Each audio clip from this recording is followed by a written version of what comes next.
Suum Cuique, or as we locally say, to each his own. The typical phrase we use to clarify that other people are free to like different things. It's probably the best way to understand how it's possible that the flagships of two different companies can cost the exact same money and then offer a completely different approach to that ideal flagship and then be just as successful. On one corner we have Samsung, which adequately calls its phone the Ultra. This is not just a case of more is better. Instead, consider this to be the extreme that the name actually embodies. And then on the other, we have Apple, which also properly names its phone the Max. It's the maximum amount of iPhone you can get, which is also a contradiction since Apple favors the principle of less is more. Right now, these are the two most powerful phones from the two most popular companies in the industry. Calling out a winner is about more than just the comparison of numbers. I'm Jaime Rivera with Pocketnow, and this is Galaxy S21 Ultra versus iPhone 12 Pro Max, sponsored by Subcase. Stick around to learn about our favorite way to protect your investment.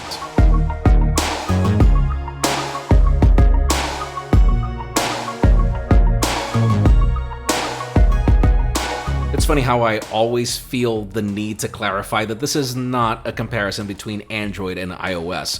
It just completely ignores the bigger picture.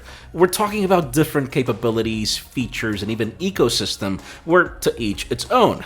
Both platforms have matured in such a way that even quantity is not as important as the quality of the implementation. Visually, I think that these are the two best looking phones right now, even if the design choices vary. Each device is made of the strongest glass they could secure from Corning, with the Ultra going for Victus on both panels, while the Max offers ceramic shield but just at the front. There's an aluminum frame on the Galaxy versus a stronger stainless steel on the iPhone, even if neither is exempt from scratches given the glossy side rails. Samsung has chosen a more contour approach to have the camera hump blend with the chassis, while Apple chooses a stepped-down approach to draw less attention to the footprint. The Ultra is also 5mm taller and a bit more than a millimeter thicker, but then the iPhone is 3mm wider and a gram heavier. Frankly, I'm more of a fan of how the Galaxy feels in the hand given the curves, and I really like the badass look of this phantom black finish, but you can't deny that this flat iPhone in silver is kinda hot. Now, internally, things start to tip a bit towards Samsung. They're both powered by modern 5nm chips, and they also start at the same amount of non-expandable storage since Samsung decided to follow on another controversial move. Now, the Galaxy has double the RAM or even more depending on the variant that you pick, but we know that iOS doesn't need much, and it's the same story if we measured battery size differences. But then the Galaxy swings back with a more modern Wi-Fi and Bluetooth spec, and its wireless charging is also reversible. Now, 5G is the same across the board with both flavors where available. Now, once you flip to their displays, technically Samsung wins, but that depends on how much you care about the reasons why. See, they're both almost as large, have our favorite AMOLED technology, and it's hard not to praise Apple's Super Retina XDR for its color accuracy and just how elegant this flat panel looks, but that's it. Samsung's dynamic AMOLED 2X reaches a higher peak brightness, offers more pixel density, and screen-to-body ratio on nearly the same footprint, in addition to supporting more standards. Then 2020's pandemic has also made Apple's notch useless in public, while Samsung solves this with a less intrusive punch hole and a new and faster ultrasonic fingerprint scanner. To edit the Pocketnow daily. I ended up keeping... You won't notice much of a difference in the quality of their speakers, but it's clear that the whole package favors Samsung as a better option for content consumption. Software update. Like, how could this be? Regardless, it's already been proven that neither device is indestructible. I can't stress enough how important it is for you to get a case, and channel sponsor Subcase is our top pick. The award-winning UB Pro is the best value with its hard polycarbonate and shock-absorbent TPU, providing 20-foot drop resistance, plus a kickstand, plus a belt holster. Simply search for S21 case by Subcase on Amazon with promo code 10Pocketnow for a 10% discount, or go to subcase.com and use promo promo code Pocketnow15 to get a 15% discount. Now, if we're honest, specs and visuals are just part of the story.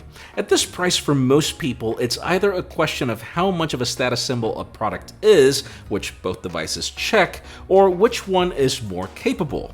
This is another area where I feel that Samsung wins in most things, but not all. See, my biggest problem with the iPhone 12 Pro Max is that in almost everything, it's just a bloated iPhone. Seriously, if you were to use the 12 mini or a 12 Pro Max, the experience only varies in how much more visible the text is or how much more separated the icons are. This leads to a lot of wasted space on the 12 Pro Max, along with missed opportunities in multitasking. Now, I will praise iOS 14 for finally making a leap into a more cohesive design language. We now have widgets and there's more flexibility in the services that you can choose by default. By contrast, the size of this particular Ultra actually serves a purpose, now that Samsung bestowed it with a Wacom digitizer. This is pretty much a more modern Galaxy Note, even if the S Pen here is a separate purchase. But the ability of using your phone as your digital notepad provides a ton of added value. And I'm not going to bore you with specifics, I go into a lot of detail in its review, but we get the same screen-off memos, and then the functionality it provides with the Microsoft Office suite is just one of the many features. And then there's the fact that One UI 3.1 offers a more dense approach to apps, widgets, and even the inclusion of the Google feed on the launcher. Android 11 now stacks notifications in a smarter way, prioritizing notifications and alerts, in addition to giving you an easier way to control your home devices. You have the Edge menus to easily call on contacts and applications, and then my favorite feature, which is to launch app pairs for split window multitasking. The Ultra is just a smarter solution for a large canvas if size matters to you. Really, the only reason why iOS is a better investment over time is because Apple is still king of software updates, where even the 5-year-old iPhone 6s gets immediate access. Samsung has gotten better at supporting devices for longer, now committing for up to 3 years, but just keep in mind that historically, it's been proven that the older your phone is, the longer it'll take for you to get the update. Apple's ecosystem also plays a huge role in the lock-in that most users have, but Samsung has also improved its offering dramatically. We now have an experience that's on par with Apple's products in talking to each other and handing off connections seamlessly. The difference is that Samsung's ecosystem is actually much larger, including TVs and other appliances. You could also say that Samsung won the race in being first in launching its own smart tags, but only time will tell if Apple's solution goes beyond just giving you a way to track your valuables. But as for the rest of the user experience, you gotta hand it to both companies for how well these phones handle endurance.